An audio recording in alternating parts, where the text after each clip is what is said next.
Assalamualaikum warahmatullahi wabarakatuh. Untuk memberkati majlis ilmu kita pada tengah hari ini, kita mulakan dengan bacaan Ummul Kitab Al-Fatihah. A'udzubillahi minasyaitonirrajim. Bismillahirrahmanirrahim. Alhamdulillahirabbil alamin. Iyyaka na'budu wa iyyaka nasta'in.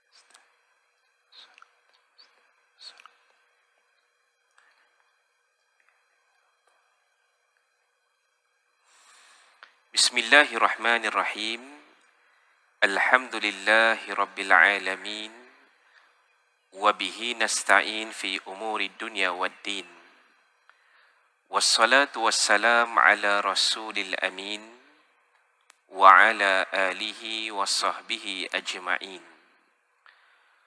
Qala rabbi syrah li sadri wa yassir li amri. Wahlul 'uqdatan min lisani yafqahu qawli. Allahumma salli ala Sayyidina Muhammad wa ala alihi wa sahbihi wa barik wa sallim. Subhanaka la ilma lana illa ma 'allamtana innaka antal alimul hakim. Qala Allah subhanahu wa ta'ala fi kitabihil aziz. Ba'da a'udzu billahi minasy syaithanir rajim. Bismillahirrahmanirrahim. Ya ayyuhalladzina amanu kutiba alaikumus siyam kama kutiba alal ladzina min qablikum la'allakum tattaqun. Sadaqallahul azim. Wa qala an-nabi sallallahu alaihi wasallam, man shama ramadan imanan wa ihtisaban ghufira lahu ma taqaddama min zambih. Sadaqa Rasul atau kama qala. Yang berbahagia Ustaz Tuan Haji Nur Azamir, Imam Besar Masjid Tuanku Mizan Zainal Abidin. Seterusnya yang berbahagia datuk-datuk, tuan-tuan, puan-puan, sidang jemaah dan penonton yang dirahmati Allah sekalian. Alhamdulillah, kita bersyukur kepada Allah Subhanahu wa taala kerana pada hari yang kedua daripada bulan Ramadan ini kita masih lagi diberikan peluang dan kesempatan oleh Allah Subhanahu wa taala untuk berada dalam majlis ilmu sebelum kita menunaikan solat fardu zuhur, insya-Allah. Dan marilah sama-sama kita berdoa agar keberadaan kita pada ketika ini di dalam majlis ilmu diberkati dan dirahmati oleh Allah Subhanahu wa taala, insya-Allah. Bagi mereka juga yang telah hadir ke masjid, mari sama-sama kita niat iktikaf. Mudah-mudahan diberikan ganjaran pahala oleh Allah Subhanahu wa taala. Sidang jemaah dirahmati Allah sekalian. Tajuk yang kita akan bincangkan pada tengah hari ini adalah permulaan proses tarbiyah di bulan Ramadan. Sebagaimana yang kita maklum, pada ketika ini kita sudah berada di dalam bulan Ramadan. Kalau sebelum ini kita berdoa kepada Allah dengan doa Allahumma barik lana fi Rajab wa Sya'ban wa ballighna Ramadan. Ya Allah, berkatilah kami di bulan Rajab, Sya'ban, dan pertemukanlah kami dengan bulan Ramadan. Alhamdulillah, pada saat ini dan detik ini Allah izinkan kita bertemu dengan bulan Ramadan Al-Mubarak yang sangat dinanti-nantikan oleh orang-orang yang beriman, yang sentiasa mengharapkan keredaan Allah, mengharapkan pengampunan Allah. Maka dia bersyukur kerana Allah sudah memilihnya untuk bertemu dengan bulan Ramadan. Pada saat ada sahabat handai kita, saudara mara kita, ahli keluarga kita, mungkin ibu dan ayah kita, ataupun pasangan kita, ataupun anak-anak kita, yang telah dijemput terlebih dahulu oleh Allah Subhanahu wa taala sebelum mereka bertemu dengan bulan Ramadan kali ini. Jadi bagi mereka semua tuan-tuan, para almarhum, almarhumah, para arwah itu, kita berdoa kepada Allah Subhanahu wa taala agar Allah menempatkan mereka di kalangan para mukminin salihin insya-Allah. Amin. Sidang jemaah yang dirahmati Allah sekalian. Maka kerana itulah apabila kita sudah melangkah masuk hari yang kedua daripada bulan Ramadan. Saya menyebutkan di beberapa tempat, apabila kita bertemu dengan bulan Ramadan kali ini tuan-tuan, untuk kesekian kalinya, agak-agak apa niat dan hajat kita kepada Allah Subhanahu wa taala. Ada orang mungkin dia berhajat, dia berniat, ya Allah, Engkau telah izinkan aku sekali lagi bertemu dengan bulan Ramadan, maka aku berazam dan berniat untuk kalau dapat solat berjemaah setiap waktu sepanjang bulan Ramadan. Jadi tuan-tuan, kita faham ini doa yang baik. Kerana dalam proses kehidupan ini, untuk melazimi satu perkara, dia kena lakukan secara konsisten, istiqamah. Ada setengah pakar mengatakan paling kurang 30 hari agar dia dapat menetapi melazimi suatu amalan itu. Ada pandangan mengatakan 40 hari. Cuma kita mengambil ruang tuan-tuan oleh kerana kita berada pada bulan Ramadan yang diberkati ini. Kalau niatnya begitu, ya Allah, aku nak supaya solat berjemaah penuh 5 waktu sepanjang Ramadan, maka mudah-mudahan dimakbulkan, dipermudahkan oleh Allah Subhanahu wa taala. Walaupun kita tahu kadang-kadang ada keadaan yang tidak mampu untuk kita elakkan, akhirnya terlepas peluang untuk solat berjemaah. Misalnya bila tuan-tuan, contoh pada waktu petang, kita nak balik daripada pejabat bagi yang bekerja. Kalau kita perhatikan bulan Ramadan ni jalannya sesak luar biasa. Tambah macam semalam misalnya hari pertama Ramadan, Allah takdirkan hujan lebat. Di beberapa tempat berlaku banjir kilat. Ada yang sampai pokok tumbang, ada yang bangunan cermin kacanya pecah.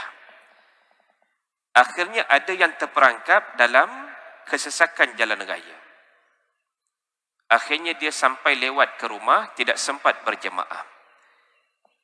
Tetapi dalam Islam ini tuan-tuan, para ulama menggariskan kepada kita satu kaedah yang boleh kita guna pakai, yang disebut sebagai ma la yudraku kulluh la yudraku kulluh. Apa-apa yang tak dapat dibuat semua, jangan tinggal semua. Jadi kalau kita tak dapat, macam kita niatkan nak solat jemaah 5 waktu, paling kurang kita jaga 4 waktu.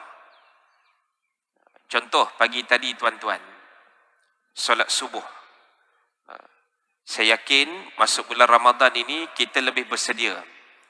Sebab apa? Kita akan mulakan paling kurang, kita bangunlah seawal dalam 4:30 pagi atau 5 pagi, kita mulakan dengan tahajud. Kemudian mungkin dalam 5:30 kita sahur. Dan Nabi sudah mengingatkan kepada kita, jangan abaikan sahur. Tasahharu fa inna fis sahur barakah, sadaqa Rasul. Bersahurlah kamu kerana pada sahur itu ada keberkatannya. Bahkan di antara golongan yang Allah memberikan rahmat kepada mereka adalah wal mustaghfirina bil ashar. Mereka yang memohon ampun, beristighfar kepada Allah pada waktu sahur. Habis waktu sahur tuan-tuan, mungkin dalam 10 minit lagi sebelum waktu subuh, kita bersedia. Jadi kalau ada kesempatan, kita solat berjemaah di surau masjid yang berdekatan dengan rumah kita. Kalaupun kita nak pergi awal sikit, paling kurang dengan ahli jemaah di kalangan ahli keluarga kita. Jadi dapat dah solat subuh berjemaah. Kemudian kalau yang pergi kerja, pergi pejabat, biasa waktu zuhur ini tuan-tuan, kalau bulan biasa kita akan pergi mana? Cari makan.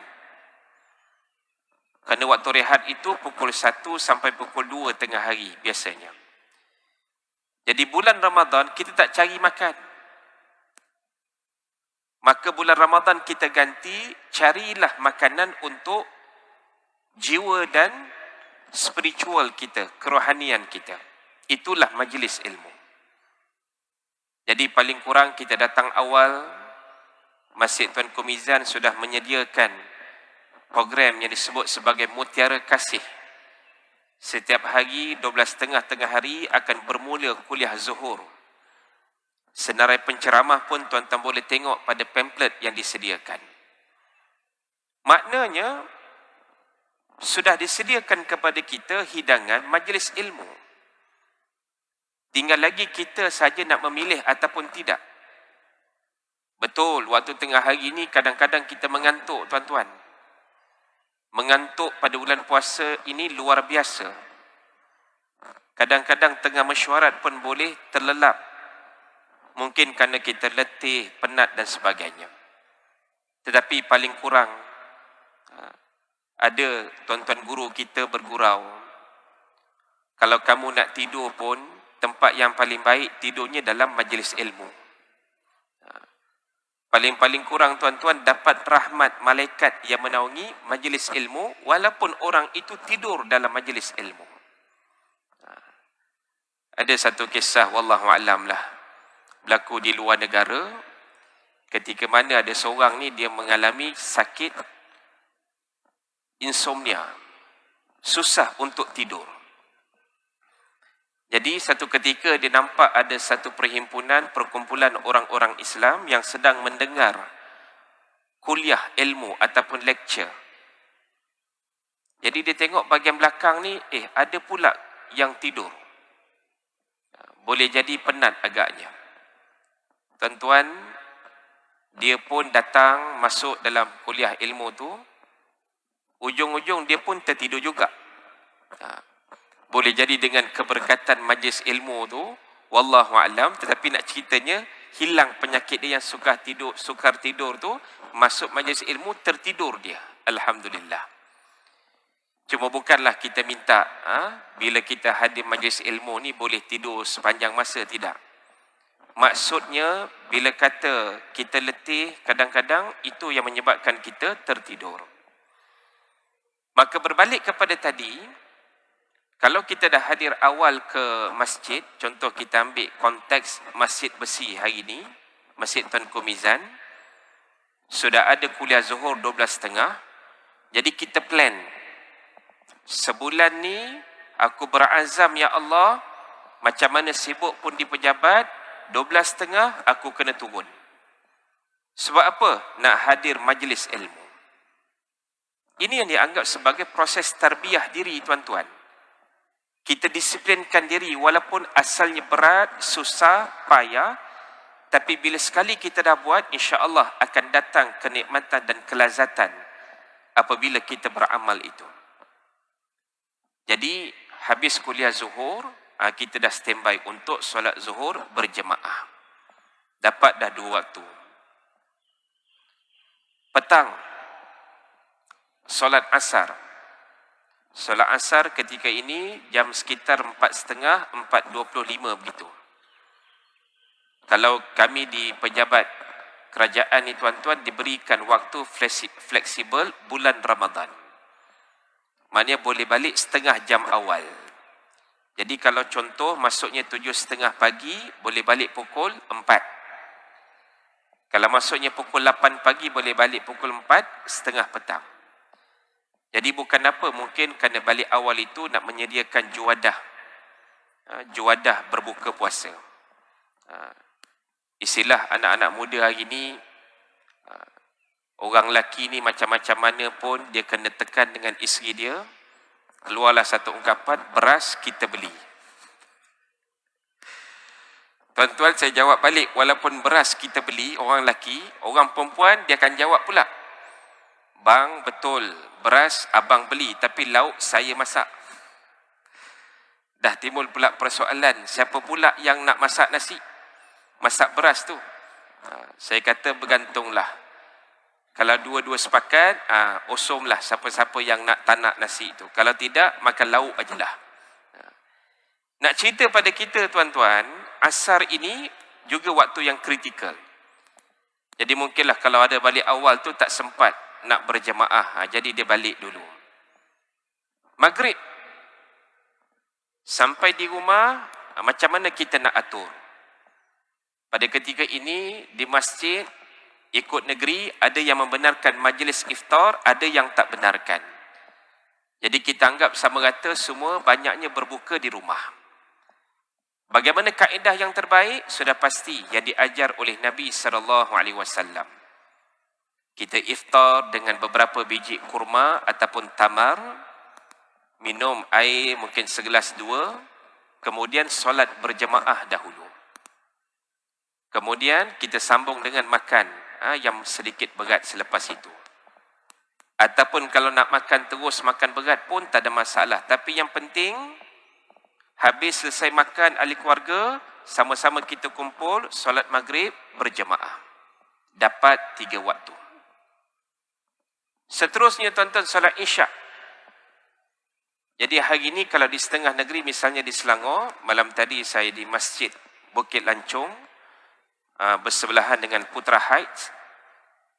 Kalau di Selangor ini ada peraturannya, kalau umur 70 tahun ke atas, warga mas tidak dibenarkan. Kalau umurnya 15 tahun ke bawah, kanak-kanak juga tidak dibenarkan. Jadi ada pilihan pula, sebab kapasiti yang boleh memuatkan jemaah itu mengikut kepada keluasan masjid. Jadi kalau di Selangor itu agak terhad. Bilangannya tak silap, saya tanya malam tadi, 450, walaupun masjid yang besar. Jadi akhirnya mungkin berlaku penggiliran jemaah. Walaupun setengah masjid, siapa yang datang dulu, maka dia dapat tempat. Jadi saya kata kalau isyak ini, kalau si ayah nak pergi seorang, mungkin dia seoranglah dapat. Kalau masih ada anak-anak yang kecil. Tapi oleh kerana berlaku hari ini ada halangan dan kekangan, kalau dia solat sunat tarawih berjemaah di rumah pun tak ada masalah. Paling kurang dia boleh mengimamkan isteri dan anak-anak solat isyak berjemaah dan tarawih berjemaah. Jadi itu yang pertama, tuan-tuan. Kalau ada orang dia berazam bila masuk bulan Ramadan, dia nak solat berjemaah 5 waktu. Ada pula bila masuk bulan Ramadan, niat dia apa? Ya Allah, berilah aku kekuatan untuk aku khatam Al-Quran. Sebab apa? Sepanjang sebelum Ramadan, payah sangat dia nak khatam Quran. Kalau tak tanya saya pun tuan-tuan, kita tanya diri masing-masing. Kita akan akui betapa sukarnya untuk kita khatam Al-Quran di luar Ramadan. Dia berbeza bila kita masuk bulan Ramadan ni, auranya lain macam. Sebab kita nampak dengan barakah bulan Ramadan itu, kita pun rasa terdorong. Kalau ada masa lapang aja, kita nak baca Quran. Maka saya katakan tuan-tuan, ini juga antara niat yang baik, kita berdoa kepada Allah ketika kita mula memasuki bulan Ramadan. Seterusnya, ada orang bila dia masuk bulan Ramadan, dia berniat untuk memperbanyakkan sedekah dan infak. Sebab tu kita kata dari sudut infak, sedekah ini tuan-tuan, jangan hanya lihat dari sudut kuantiti sahaja. Tapi lihat dari sudut gambaran yang lebih besar, nisbahnya. Contoh, ada seorang hartawan, katalah dia datang masjid tuan-tuan, dalam poket dia ada RM1,000. Dia pun bawa keluar berapa? RM100. 100 daripada 1000 tuan-tuan, baru 10%. Maknanya ada baki berapa? 900 lagi. Manakala ada seorang lagi hamba Allah, orangnya biasa-biasa, dalam poket seluarnya adalah 2 keping not RM5. Jadi berapa jumlahnya? RM10. Tuan-tuan, itulah duit yang dia ada sepanjang hari. Kalau nak berbuka puasa, itulah duitnya. Nak pergi ke mana-mana, itulah duitnya. Tuan-tuan, tanpa fikir panjang, hamba Allah tadi ambil not RM5, dia pun sedekah. Pada pandangan logik akal kita, mana yang lebih besar? RM100 ke RM5? Ya, RM100. Lekeh sangatlah RM5 ni, tak ada nilai pada kita. Tetapi tuan-tuan, pada nisbah orang yang ada duit RM10, dia boleh sedekah infak RM5, dia telah mengorbankan 50% daripada harta yang dia ada waktu itu. Allahu Akbar. Dan boleh jadi nilai RM5 itulah yang lebih dipandang tinggi di sisi Allah Subhanahu wa taala. Kita tidak pasti. Jadi saya katakan, kalau sudah digambarkan semalam oleh Sahibus Samahah Mufti Wilayah kita, Dato' Dr. Luqman, bahawasanya bagaimana sifat Nabi SAW itu masuk bulan Ramadan, bab sedekah ini lebih laju, lebih pantas daripada angin yang berhembus, yang dibayangkan dalam hadis itu sebagai ajwadu bil khair min rihil mursalah. Maknanya dalam bab berbuat kebajikan, kebaktian oleh baginda Nabi SAW pada bulan Ramadan lebih laju, lebih tangkas, lebih cepat daripada angin yang berhembus. Subhanallah. Ibaratnya kata para ulama, seolah-olah apa yang ada pada Nabi itu, Nabi akan infak kepada yang memerlukan. Bahkan kalau ada makanan di rumah itu pun diberikan kepada orang yang lebih memerlukan. Jadi di sinilah timbul yang dikatakan oleh Nabi SAW, jangan pandang remeh satu kebaikan yang kamu buat walaupun kecil.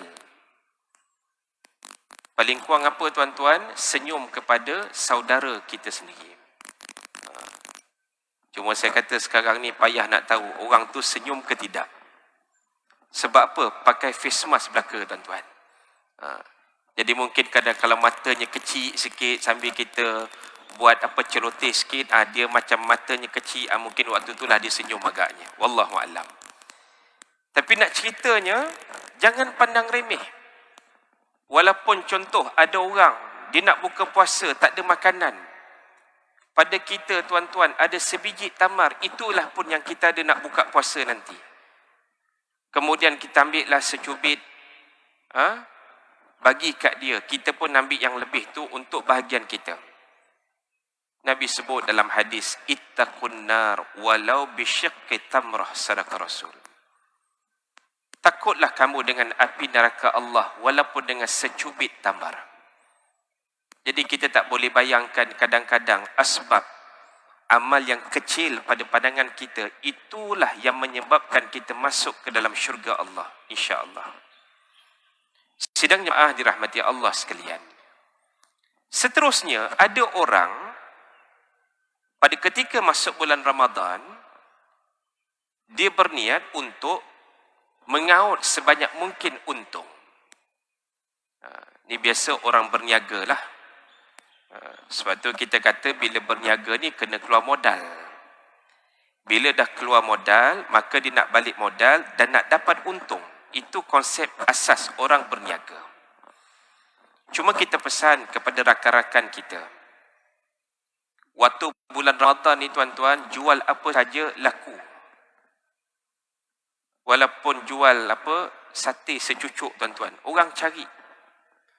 Walaupun jual tamar ataupun kurma, orang cari. Sebab bulan puasa ni memang bulan yang penuh barakah. Rezeki Allah melimpah ruah. Fadilat kelebihan pun banyak.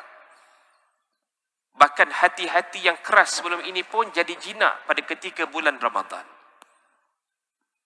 Jadi maknanya tuan-tuan, pesan kita kepada para peniaga, Jangan sampai kamu nak ambil untung yang sedikit di dunia, kamu melupakan keuntungan besar di akhirat. Kita faham kalau bazar Ramadan ni tuan-tuan, dia akan lajak sampai maghrib. Jadi permohonan kita, permintaan kita, wahai para peniaga semua, jangan sampai terlepas solat fardu maghrib. Hanya kerana nak keuntungan. Kemudian ada orang masuk bulan Ramadan, dia berniat apa tuan-tuan? Dia kata, ya Allah, dengan asbab bulan Ramadan yang penuh keberkatan ini, aku nak jadi hamba Engkau yang terbaik. Dulu aku banyak dosa, aku banyak buat salah, aku banyak langgar larangan kamu ya Allah, aku banyak tak buat suruhan kamu ya Allah, maka dengan berkat Ramadan, bantu aku nak jadi hamba-Mu yang terbaik. Sebab tu kalau tuan-tuan perasan, bulan Ramadan ni ada orang yang tak pernah kita nampak, tiba-tiba sepanjang Ramadan, dia menjadi pengunjung setia ke rumah Allah. Ada orang kalau di kalangan muslimah itu, kemungkinan sebelum ini dia free hair. Tapi masuk bulan Ramadan, Masya Allah, dengan asbab keberkatan Ramadan ini, dia mula memakai tudung. Walaupun tudung yang simple pada awalnya. Tapi mudah-mudahan dengan berkat Ramadan itu, habis Ramadan, kekallah ia sampai dia menghembuskan nafas terakhir, istiqamah insya-Allah. Dan kita pula yang melihat kawan-kawan kita yang baru nak berubah, berhijrah tuan-tuan, jangan pandang hina. Ini ingatan untuk diri saya dan tuan-tuan semua, di saat ada sahabat kita, rakan kenalan taulan kita, yang pada asalnya sebelum ini mungkin kita nampak dia ini orang yang jauh daripada penghayatan agama, tiba-tiba dengan asbab bulan Ramadan yang barakah ini, dia turning point, dia U-turn dan balik ke jalan Allah Subhanahu wa taala, maka kita doakan kebaikan untuk dia. Kadang-kadang mulut-mulut yang jahat inilah yang merosakkan saudara kita yang ingin berubah dan berhijrah. Kadang-kadang kita pelekeh, kita kata apalah, dia ni pakai tudung sekejap aja, habis Ramadan buka balik.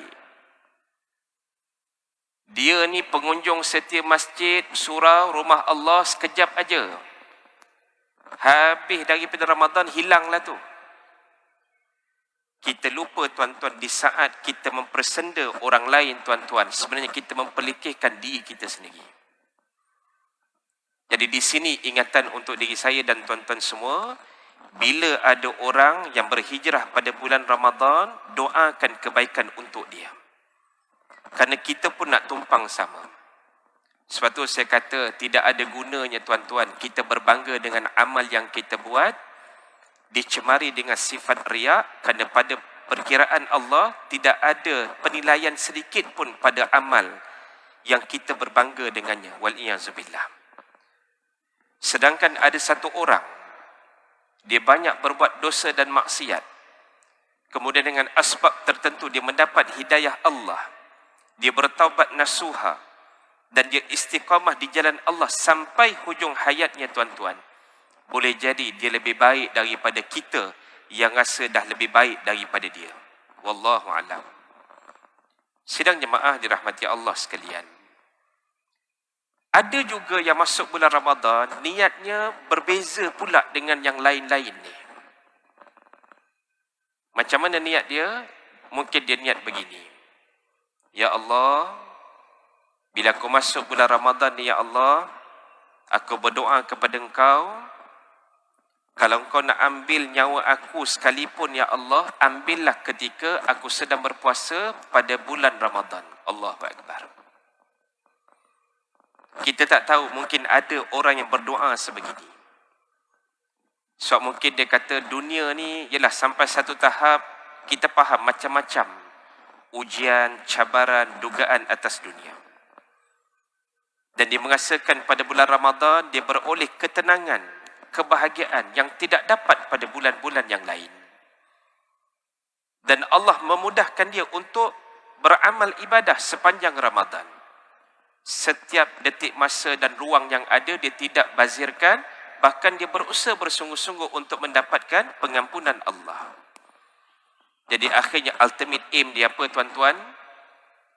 Ya Allah, kalau Engkau nak ambil aku, nak jemput aku, jemputlah dalam keadaan aku sedang berpuasa pada bulan Ramadan dalam keadaan husnul khatimah. Allahu Akbar. Agak-agak ada ke yang berniat sebegini tuan-tuan? Kalau tak ada pun saya rasa bolehlah kita mula nak berniat. Sebab kita faham tuan-tuan, di antara nikmat yang paling besar pada ketika seseorang itu dijemput oleh Allah pada penghujung hayatnya dengan kesudahan yang baik. Husnul khatimah. Kita baca dalam surah Al-Fajr. A'udzu billahi minasyaitonir rajim. Ya ayyatuhan nafsul mutmainnah. Irji'i ila rabbiki radiyatan mardiyah. Fadkhuli fi ibadi wadkhuli jannati. Sadaqallahul azim. Wahai jiwa-jiwa yang tenang, kembalilah ke pangkuan Tuhanmu dalam keadaan kamu redha nak jumpa Allah dan Allah redha nak bertemu dengan kamu. Masuklah di kalangan hamba-hambaku yang saleh. Dalam doa kita berdoa kepada Allah, Allahumma hdinas siratal mustaqim, siratal ladzina an'amta 'alaihim minan nabiyyin was-siddiqin wasyuhada was-salihin wa hasuna ulaika rafiqa. Ya Allah, tunjukkan kami jalan yang lurus, yakni jalan orang yang Engkau telah beri nikmat kepada mereka di kalangan para nabi, para salihin, para syuhada, dan orang-orang yang hebat itu. Dan merekalah sebaik-baik orang untuk dijadikan teman. Jadi tuan-tuan kalau fikir balik, kita ni bukan nabi, bukan rasul. Tapi bila Allah dah persilakan kita, welcome kita pada hari akhirat nanti untuk bergaul dengan hamba-hambanya yang sangat hebat itu di kalangan para nabi dan rasul, orang-orang soleh, orang-orang yang benar, siddiqin, apalagi nikmat yang lebih besar daripada itu tuan-tuan. Dan di hujung surah Allah menyatakan wadkhuli jannati, welcome to my paradise, ahlan wa sahlan wa marhaban. Macam kita biasa sebut masuk Ramadan, ahlan wa sahlan wa marhaban ya Ramadan. Ini kita masuk syurga ni dialu-alukan. Dia beza dengan penghuni neraka tuan-tuan. Idza ulqu fiha sami'u laha syahiqan wa hiya tafur. Sadaqallahul azim. Penghuni neraka dalam surah Al-Mulk dibayangkan oleh Allah apabila mereka dicampakkan ke dalamnya. Para ulama membuat bayangan seolah-olah campak kayu api daripada jauh kepada unggun api yang besar. Begitulah bayangan penghuni neraka dicampakkan ke dalam api neraka. Berbeza dengan penghuni syurga yang sangat dialu-alukan oleh Allah Subhanahu wa taala. Jadi tuan-tuan, sebagai kesimpulan akhir yang saya petik daripada awal tadi, bahawasanya Nabi SAW bersabda, barang siapa yang berpuasa dengan penuh keimanan dan pengharapan kepada Allah. So puasa bukan hanya sekadar tahan lapar dahaga tuan-tuan. Puasa mata, puasa telinga, puasa lisan, puasa tangan, puasa kaki, puasa kemaluan, puasa hati, maka itu dianggap sebagai kualiti puasa yang terbaik. Maka akan diampunkan dosa-dosanya yang terdahulu, kata Nabi SAW. Dalam surah Al-Isra ada satu ayat, yang mana ayat ini dari satu sudut gambarannya kepada Nabi SAW untuk berhijrah ke tempat baru, iaitulah Yathrib, yang kemudiannya dikenali sebagai Madinah Al-Munawwarah. Apa kata Allah kepada Nabi dengan doa yang baik juga untuk kita amalkan? Kerana ulama kata bila kita nak buat satu amal, boleh baca doa ini yang berbunyi a'udzubillahi minasyaitonirrajim wa qur rabbi adkhilni mudkhala sidqin wa akhrijni mukhraja sidqin waj'al li min ladunka sultanan nasira. Sadaqallahul azim. Surah Al-Isra. Tuan-tuan boleh tengok, cek nanti. Katakanlah ya Muhammad, aku mohon kepada engkau ya Allah, masukkan aku ini dengan masuk yang benar lagi mulia. Dan keluarkan aku nanti dengan keluar yang benar lagi mulia. Dan jadikanlah untukku ya Allah daripada sisimu kekuatan yang dapat menolong. Tuan-tuan, bila kita dengar maksud ayat ataupun doa ni sangat cantik. Sama sebagaimana kita berada di awal Ramadan ni, kita minta dengan Allah, ya Allah, aku dah masuk awal Ramadan ini, tolong bantu aku masuknya dengan masuk yang benar lagi mulia. Dan ending nanti tuan-tuan, kita minta dengan doa yang sama, ya Allah, aku habis Ramadan nanti pun dengan keluar yang mulia, yang baik. Dan mudah-mudahan tercapailah yang dikatakan oleh Allah, la'allakum tattaqun. Mudah-mudahan kalian menjadi orang yang bertakwa dengan asbab ibadah puasa yang kalian lakukan itu. Dan kemudian kita yakin tuan-tuan, tidak ada daya dan kekuatan melainkan dengan izin Allah.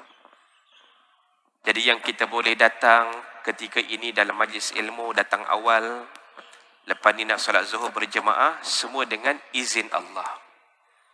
Ada kawan-kawan kita mungkin masih ada di pejabat, masih ada di ofis. Mereka tak datang pun mungkin masih buat kerja.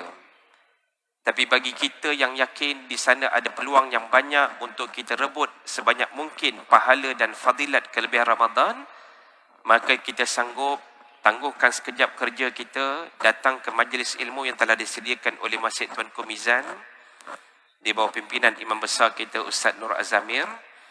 Mudah-mudahan Allah memberkatilah usaha kita itu nanti insya-Allah. Jadi saya rasa dengan itu yang baik daripada Allah, yang lemah daripada diri saya sendiri. Wassalamualaikum warahmatullahi wabarakatuh. Bismillahirrahmanirrahim. Allahumma akhrijna min zulumatil wahmi wa akrimna binuril fahmi waftah alaina bima'rifatik wasahil lana abwaaba fadlik ya arhamar rahimin walhamdulillahi rabbil alamin.